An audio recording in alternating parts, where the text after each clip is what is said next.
This is bonus episode number 5 of the podcast. The title of this bonus episode is The Phoenix File.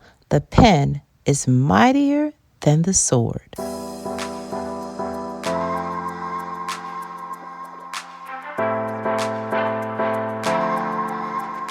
As time dragged on and I got stronger and I started to tell people what I was going through, I universally heard, that sounds like a book. I think the first person to say it to me, there was some spiritual talk about writing a book from me, from the Holy Spirit to myself, one of my girlfriends. But my doctor said it to me first, and I started thinking, no, but it was always in the back of my mind. But as it turns out, there are other women who have used their pen to record their thoughts, to take those thoughts and their story and turn it into a book. It is therapeutic. And I think what you will find that once you put your story out there, it is not just therapeutic, but it is really taking your power back. It is taking your story back, and it is helpful for other people. And I remember coming up, my mother would say the teacher has the pen in her hand, meaning she controlled everything. And so I wanted to bring you this story of a Phoenix woman that controlled herself by writing her story. She wrote an account of her marriage. The book is called The Narcissist in My Bed. Her name is Natasha Betsy. Her web address is natashabetsy.com. She is from England, and I enjoyed talking to her simply to hear the accent. I tell you, it was really nice to hear that. And she talks about her marriage and what led her to using the tool of writing and publishing her story as her Phoenix moment, from rising from the ashes of just some old junk that her husband put her through. I won't get into it. I'm going to let you hear it straight from the horse's mouth. Here is Natasha Betsy talking about the narcissist in her bed. If you think that these stories of men just coming out of the blue doing crazy things, and sometimes it's not out of the blue. Sometimes you can go back and realize that a person may never have been capable of loving you. And I know some of the marriage groups that I have looked for information as to what is going on have advised against classifying your ex as a narcissist. However, there is one person that I met along the way who decided that she was not accepting that she knew what she was dealing with. And not only was she going to call a spade, but she was going to write a book about it. Her name is Natasha Betsy. Her website is natashabetsy.com, and she turned her pain into purpose by writing a book also, and it's called The Narcissist in My Bed, and it's out December 1st. Thank you so much. I can't wait for them to hear your voice, and there it is, booms. Thank you for having me. I'm excited to be here and talk to you about the book and all things narcissism and narcissists. And I'm so happy to hear that voice of yours. Oh, thank you. So alluring. So tell me, just you're married, have a baby, and you got divorced. And how did you come to the end of your marriage? Tell me that. So the end came about when the marriage wasn't working out, and I decided to leave because I wasn't getting my needs met. So after 3 years of being together, he wasn't fulfilling his duties as a husband, as a father, and I gave him lots of chances, but he didn't change his behaviour. So I chose to end the marriage, and I moved away. It was only after I ended the marriage that I found out that he had cheated with another woman, because this woman sent me a message on Facebook Messenger and told me that she was with him in a relationship and she was pregnant. Oh my gosh. And that was your first warning? That was my first warning. I had no idea before then that he cheated, that he had been unfaithful. there was no clues, no prior concerns before that. Wow. So this woman contacts you. She tells you that not only is she cheating with your husband, but that she is pregnant with his child. What did you do?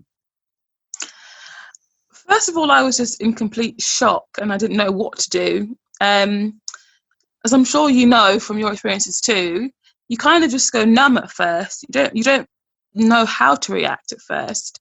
Right. My first concern was I have to look after my son, so I've got to keep it together for his sake. I can't break down, I can't cry, and I can't fall to pieces. I've got to look after my son. So my first concern was for his welfare more than my own, really. Then I had to kind of confront my husband and see what he had to say for himself. When she told me, straight away, I knew it was true. Wow. You would have thought, what I should have thought, oh, let me ask him first. Is she lying? Is she, a scorned ex or whatever? But from the moment that she said it on Facebook Messenger, I knew it was true. Right. And then what I did was I spoke to her for about 3 hours on Messenger and I asked her for every single detail of their relationship before I spoke to him about it. Why? Because I knew that when I called him, I knew he would deny it. Right.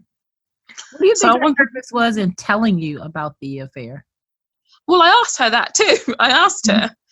And what she said was that because he never told her the truth, because he lied to her all the time, her reason for messaging me was simply to find out the truth. That was her only reason. What was it that he lied to her about? So when they met on Tinder, and she asked him if he was single. He said yes. So he told her that he was single. He told her that he had a child with me, but he told her that our son was 4 when really he was 2. Mm-hmm. And we were still together. He told her that we had moved to Miami. Okay. we lived in Dubai at the time together. So he lied to her from the beginning, and then all the way through the relationship. Even when the relationship ended, she got suspicious that he was married, and she went looking for evidence, as women do. She wanted to find out if he was married or not. So she went to Facebook to find evidence or to find something. And on Facebook, she found that he had 2 Facebook profiles. So the first page was his business page for his business. That's fine. The second page was his personal page. So on his personal page, he had a picture of himself and our son sitting on our couch in our apartment, and which again isn't that bad in itself. That's not a smoking gun at all. But underneath the picture was a comment from me that said, "My handsome boys." So that's what put her off. So straight away, she could figure out that if we weren't together, why would I leave a nice comment under the picture? Who would do that? Right. So from then, she kind of knew that we were still together. She confronted him. He denied it, denied it. And then eventually he told her the truth that he was still married. But then by that point, when he confessed to her he was married, she was already pregnant. Right. So did she have any remorse? I guess, she was innocent in the beginning as well, but did she continue the relationship with him after finding out that he was married? No, what he did was, before she found out that he was married, he said he would marry her because you can't live in Dubai out of wedlock. You have to be married to have children. Right. So if she had stayed there and had the child, she could have got arrested for having a child out of wedlock because it's illegal in Dubai. Oh. So he said, "I'll marry you so you can stay in Dubai, and we'll figure out the rest of the details afterwards. Then, surprise, surprise, he backtracked and then just left her hanging. And she said, if you don't marry me, I'm going to have to go back to England to have the child. So then she found out he was actually married. Then she moved back to England and had the kid by herself. And yeah, she was remorseful because she didn't know that he was married. And once she found out, she ended it. So I couldn't really have too much ill feeling towards her because she didn't know. Right. So you confront him and he denies it at first. Yeah. So I called him and I literally said to him, what's this I hear about you and another woman? And the first thing he said was, she's lying. So from those two words, I knew straight away that she was telling the truth. Why? Because if he was innocent, he would have said, what are you talking about? What woman? What do you mean? Right. Who is this lady? What's her name? Making lies about me. Who is she? So when he said she's lying, I knew straight away that she was telling the truth. And then from there, that's when my whole world just kind of fell apart.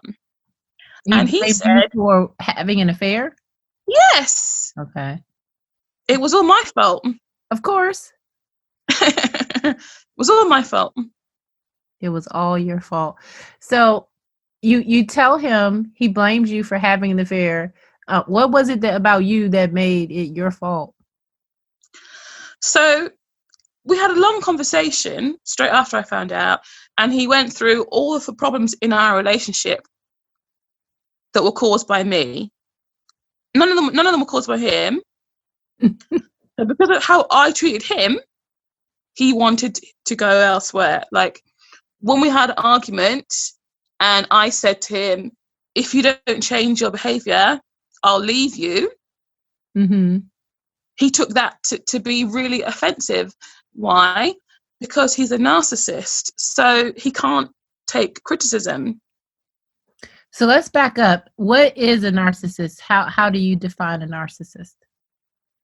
So just based on my own reading and my own experiences, I believe a narcissist is someone who has certain traits, okay?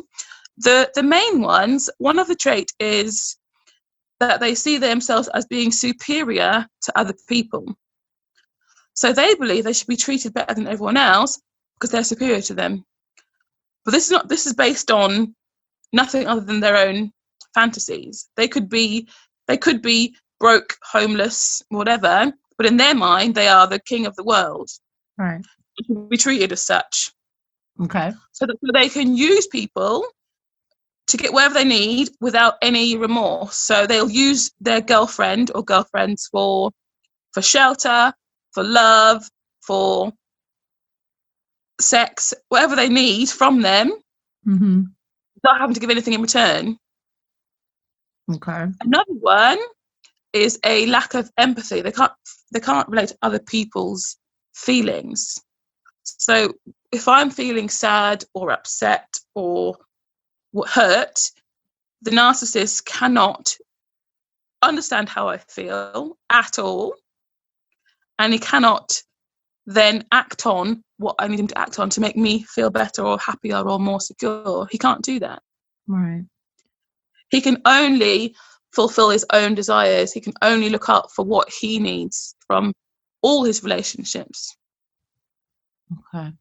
So you have gone through the process and there are more discoveries as you go along, as if the baby isn't good enough, as if the cheating isn't good enough, as if blaming you for him having an affair isn't good enough, for you starting to feel like, I think I'm dealing with the narcissist. If that's not good enough, you found out more.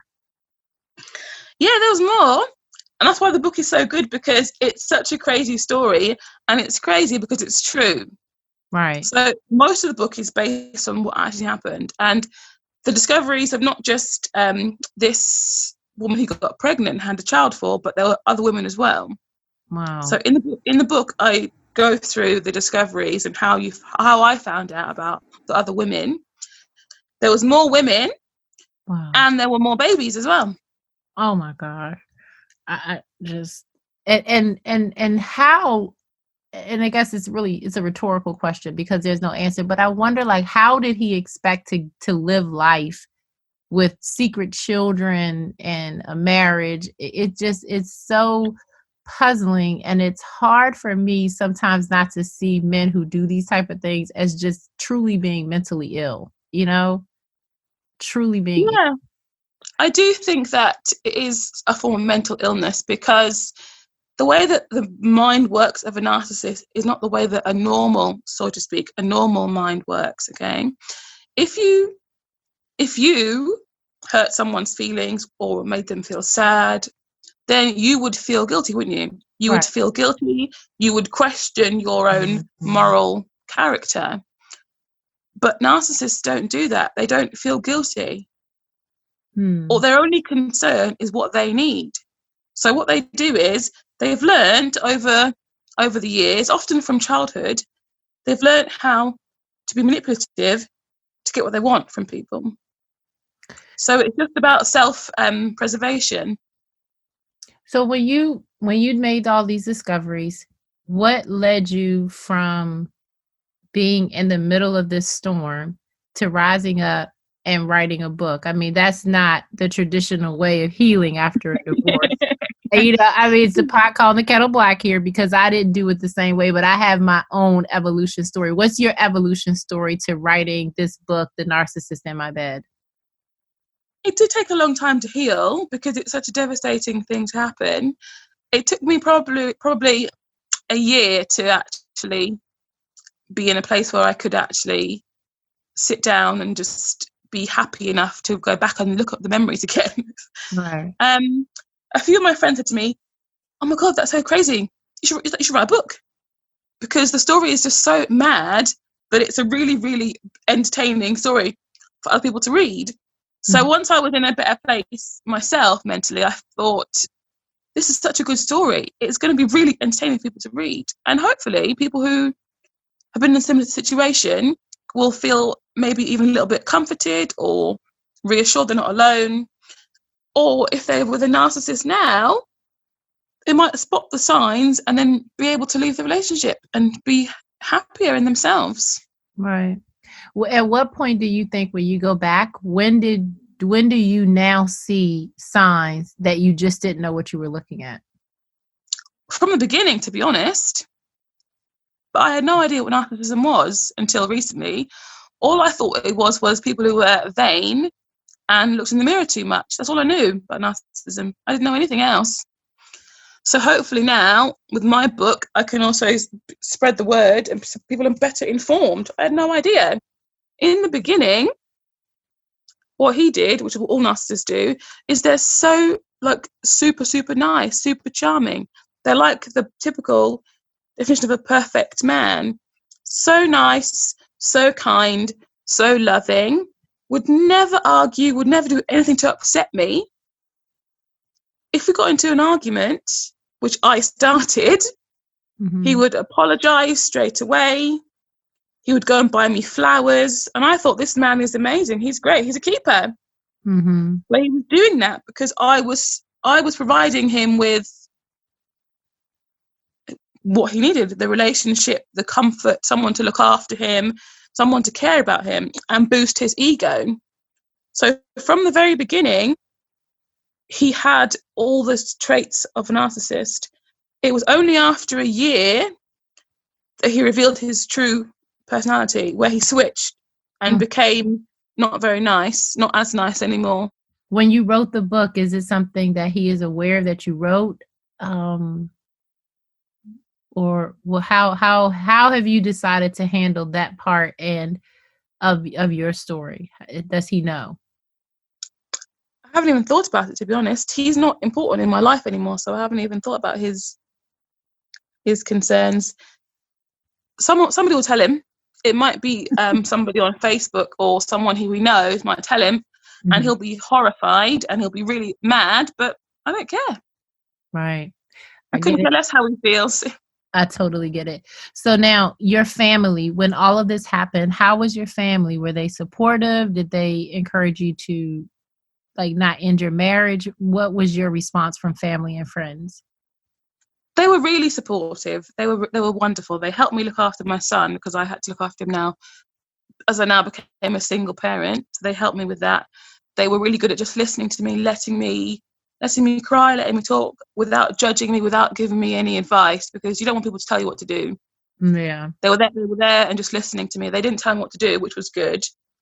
You don't want to be told what to do, but you also don't want to be left alone. You know what I mean? Like, I want to talk to you. I want to tell you what I'm working out in my head, but I may not want your advice, or I may not take it, but I do need to say this thing. Yeah, as you found out everything, did you share with them about the women, the babies, whatever you were finding out? Did you tell them? Not straight away. It was kind of hard to deal with it myself, and then their reaction too. So I kind of had to process things myself first before I told everyone, because it was too much to deal with. Mm-hmm. And telling the story to all my friends one at a time, and all family members one at a time, telling the story 20 times was just too hurtful. Right. So it took me a while to tell people the full extent, because it was just too much to deal with. Yeah, it took me a while to kind of get everything out too, because I felt like some of it was embarrassing for me, some embarrassing for him, but I really was worried about just a Christian concept of covering him, not letting people know. But it was eating me up to know that privately he was saying and doing some things that didn't match his public persona. And that was what was causing me so much confusion in my own mind. Sounds like a traits of a narcissist. They are very different in private to in social settings, which I found in my situation too. In public, they are very sociable, outgoing. Everyone loves them. People wish they had their kind of lives. Mm-hmm. The extrovert narcissist anyway like that, but in private, only you get to see the true personality when it comes out in private. Yeah, I looked it up after we talked before, and I don't know, because he wasn't outgoing in public. It was more or less he was outgoing with me, private, and talkative to me. And so, if we were in a social situation, he would hardly say a word. But then when we get in the car, he's like, "Did you see this? And did you know that?" And so we were very good friends in that regard. So I don't know, the whole thing was quite confusing, to say the least. The one thing that I do believe is that there was a family rift between me, his mother, and the way that it started. I understand how it started, but I do believe in my heart that he perpetuated it in preparation for continuing the affair and possibly leaving. I do believe that. I think he was very systematic about making sure that his family and I were no longer in any sort of communication. I do believe that. I believe that. And I don't know if that's a narcissist or what. I call it a jackassist, but that, that's what both. Yeah. Yeah. I think it's both, because narcissists play the victim. They want everyone to feel sorry for them. Oh, yeah, the victim. He wants his family to think that he was wronged, he was hurt, he was hard done by. Yeah. So the story that I have heard that he is circulating among my friends, different people, is that he was never happy, that he was forced to marry me because I was pregnant, that he's been abused by me all these years. Yeah, I'm an abuser. He has said I never slept with him. And he said a lot. And when he told somebody that I only slept with him 6 times, I did check him on that. And I said, if you keep telling people that, I'm going to have to tell them. And then I started listing all of these things that I'm sure he didn't want said. And I said, you got to tell the whole story when you say something like that.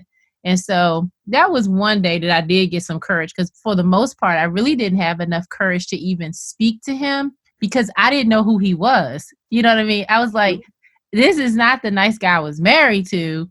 this guy, like even his eyebrows had started to curl in a different way. You know, it was just really weird to see him change. And after I found out about the woman, I didn't want to talk to him because I didn't want to keep giving him chances to lie to me, because it was very sad and hard for me to watch him lie, and him really not, like this one text, it was a private investigator who was actually watching his car, and he sends me a text saying, "Hey, I'm just crossing over into La Plata now. I'm running a little late." He had been at the woman's house all day.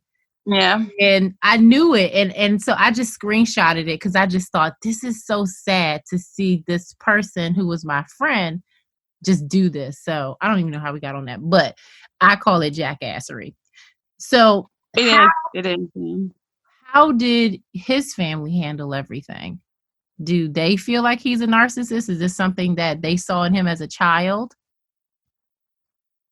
Well, his family, their reaction also upset me because they didn't really react. They were very just unemotional about the whole thing, which also caused me further upset because I was expecting them to be on my side, to be honest, to condemn him and to, well, on the side of your make family. him feel bad.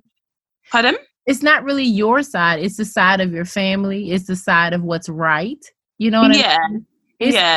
We have to change how we even allow people to characterize things, because it's not about being on your side. If it was your side or his side, of course they'd be on their family member's side. But really, it's the side of what's right. Because when you got married, it's a family thing, Yeah. Mm-hmm.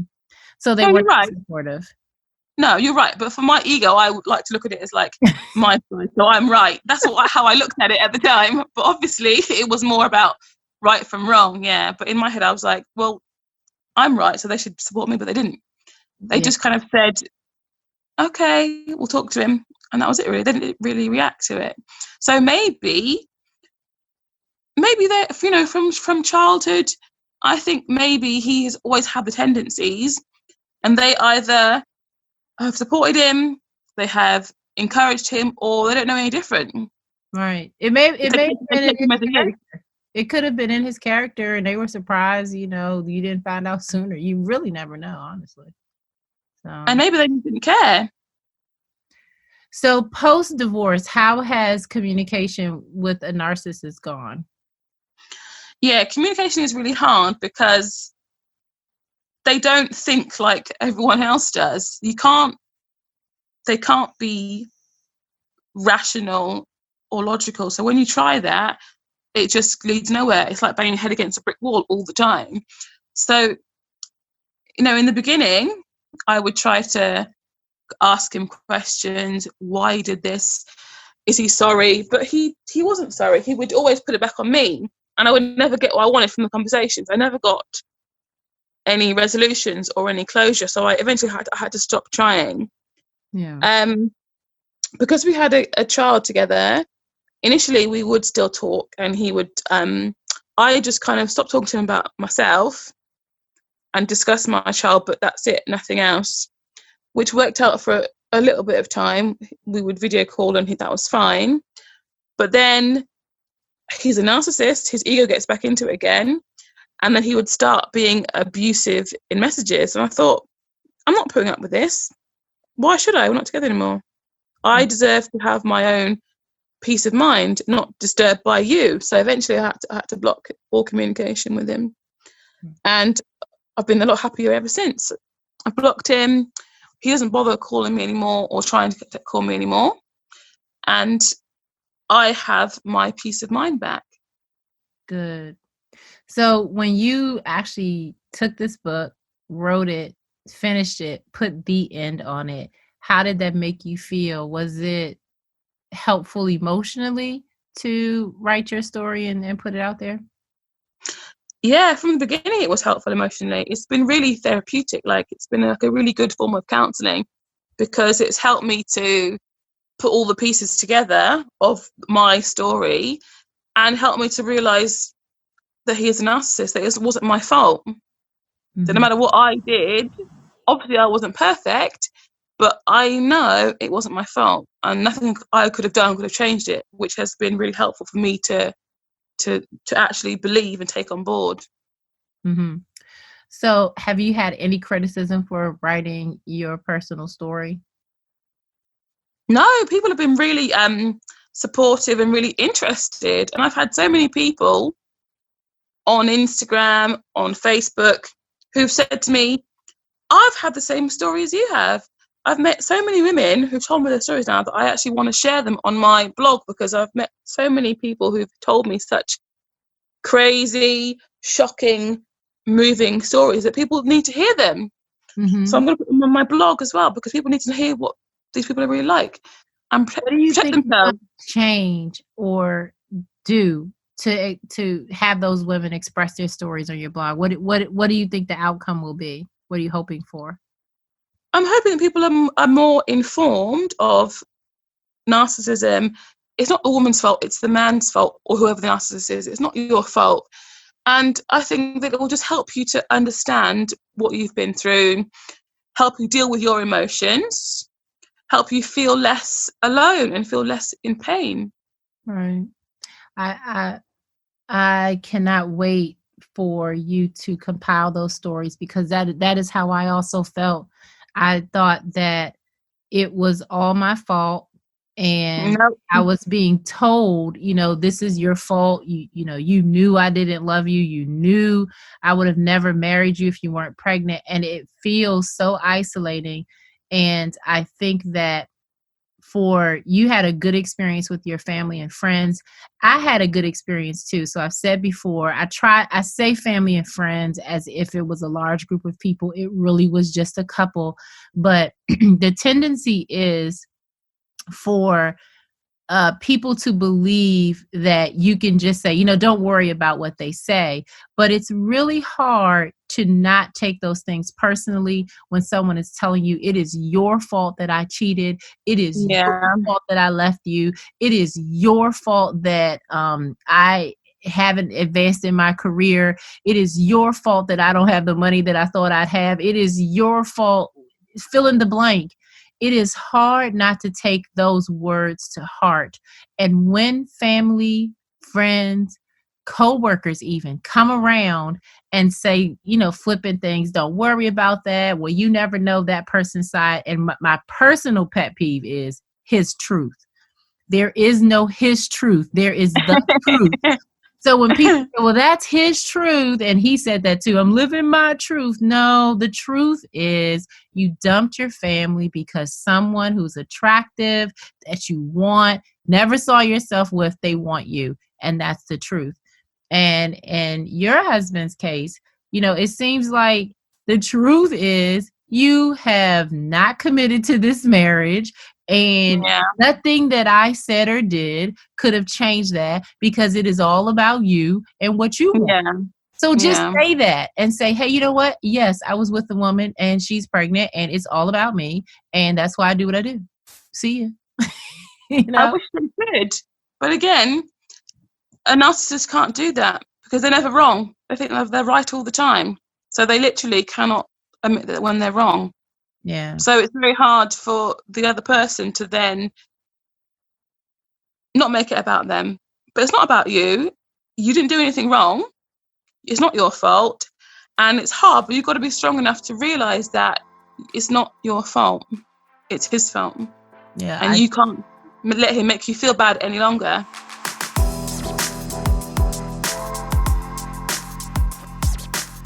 That's sound advice that I know is easier to hear than it is to implement, but it really isn't your fault. It's a character issue. I'll say that over and over again, and you don't need to let him make you feel bad any longer.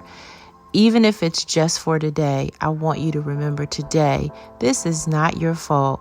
This is not your fault. This is not your fault. It's all him. So maybe this is how your Phoenix moment plays out for you. Maybe you will do the same thing that Natasha and I did and put that pen to to paper, and instead of picking up a sword and slicing tires and stabbing folks and all kind of stuff that I know is running around in your head because it ran around like wildfire in mine, don't pick up the sword. Pick up a pen. You don't have to share it with the world like I did, like Natasha did, but pick up that pen. Use your words, write them down, journal it, and come on and get up and rise with me. So go over to my website, GoRiriGo.com, pick up your copy of my Phoenix Moment, my reinvention, my book, Not Bitter, Just Petty. My thoughts on my cheating husband and that goddamn side piece that are trivial and of little importance. And also pick up Natasha's book. It's available for pre-order. It's coming out in December, just in time for Christmas. And her website is natashabetsy.com. I will see you guys next week for a regular episode. Have a really, really good week. It's not your fault.